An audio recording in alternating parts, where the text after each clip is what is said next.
Hey everyone, welcome back. Hope you're having a fantastic day so far.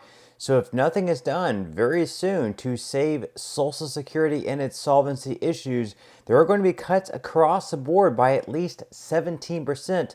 But can Social Security actually be saved, and who would be the best fit to lead the country forward? Whether it be Trump or Biden, of course, leave your thoughts and comments below on that. But we are going to be examining that issue. But before we go ahead and dive into the main content of today's video, if you wouldn't mind helping me out real quickly by just giving this video a like, that just helps out with the good old YouTube algorithm. And also consider subscribing to my channel if you have not already.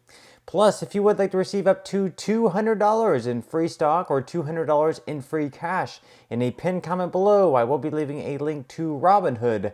All you have to do is once you click on that link, is just sign up for a free account and then simply link your bank account. You do not even have to make an opening deposit. At that point in time, Robinhood will be sending you one free stock worth all the way up to $200. And if you really just have the cash, all you have to do is once you receive the free stock, is just sell for what it's worth and then transfer the cash value right back to your bank account.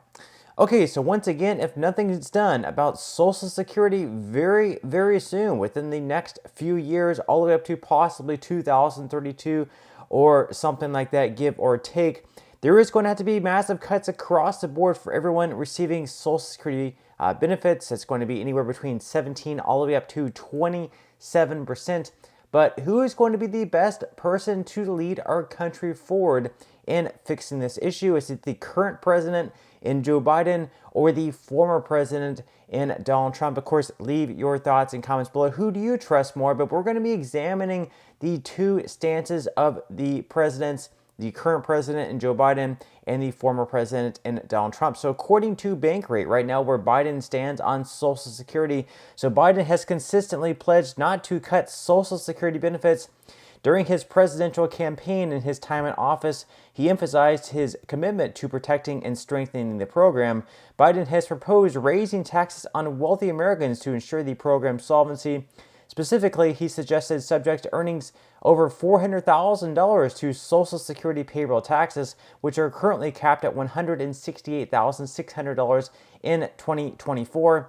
However, Biden's 2020 campaign promises to raise taxes on the wealthy hasn't come to fruition. Biden has also expressed support for increasing benefits for low-income recipients and adjusting the cost of living adjustment formula to better reflect the expenses that seniors face.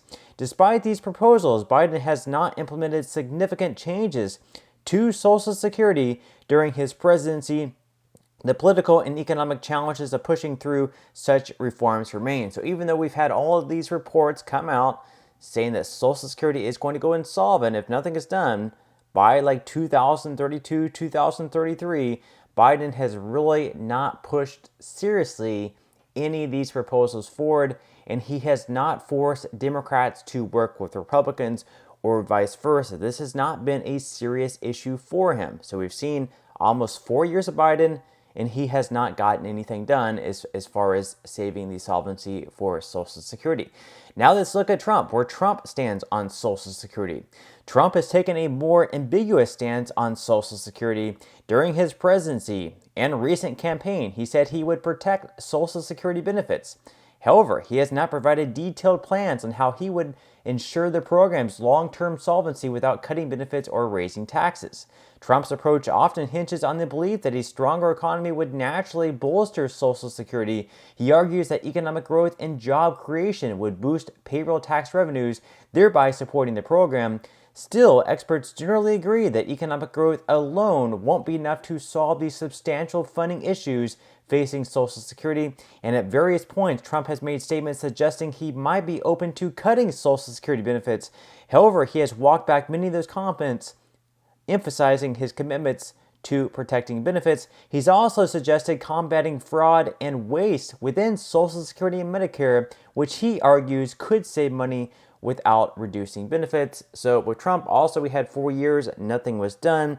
However, it's become even a bigger issue under Biden, and Biden, just like Trump, also did not get anything done.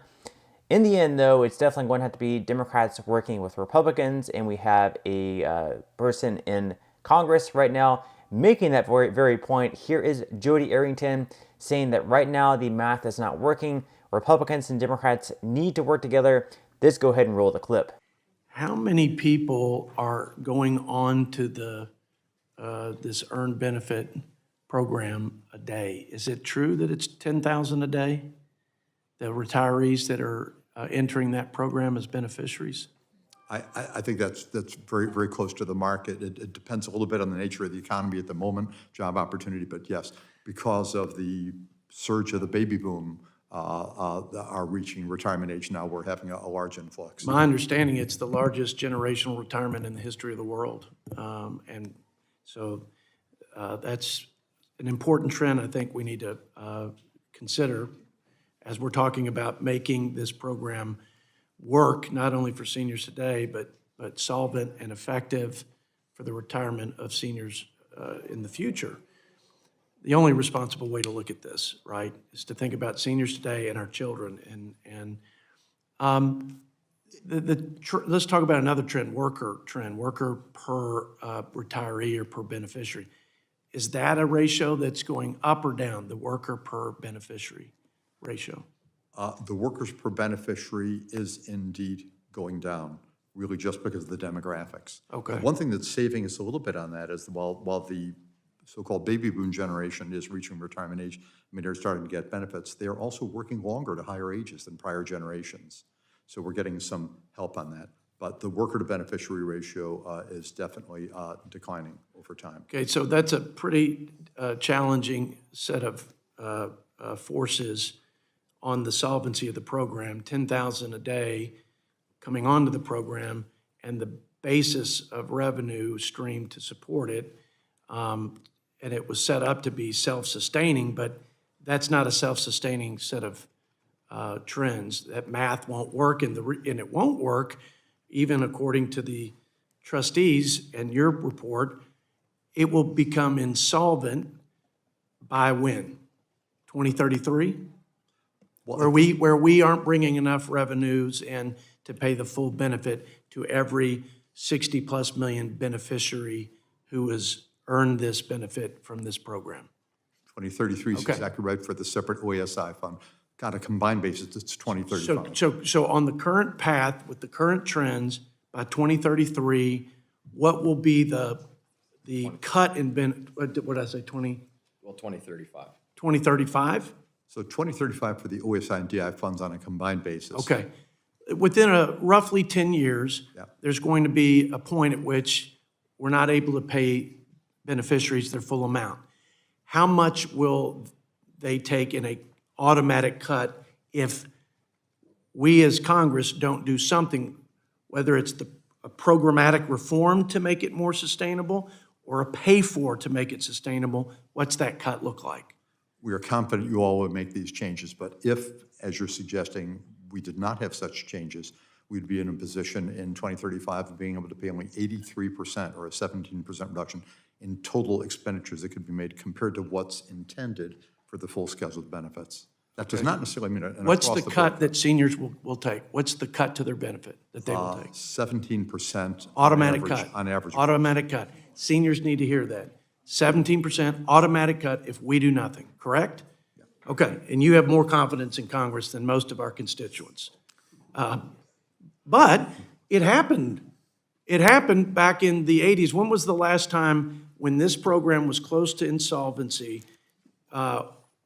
What happened? When did that happen, and what happened, and how did they address that solvency, and who addressed that solvency? Well, the last time was really in 1982 when the combined program was approaching this, and the Congress did act. There was the so-called Greenspan Commission, which came up with some ideas. Congress extended that and completed that, and we had the 83. Let me ask you this, Mr. Goss. Was the Greenspan Commission, did it precede the final deal that was voted on by the Congress? That is, the Greenspan Commission, and was it a bipartisan commission? It was a bipartisan commission. Okay, so there's a bipartisan commission. They're looking at ways to find consensus to make this work. And then let me just kind of fast forward, get to the punchline. President Ronald Reagan, beloved Republican leader of our country and American leader of our country, and Tip O'Neill, and Democrats and Republicans all came together to support it, to do what was right for our country, for our seniors. Were revenues and expenditures part of that, combined reform initiative to make it solvent into the future?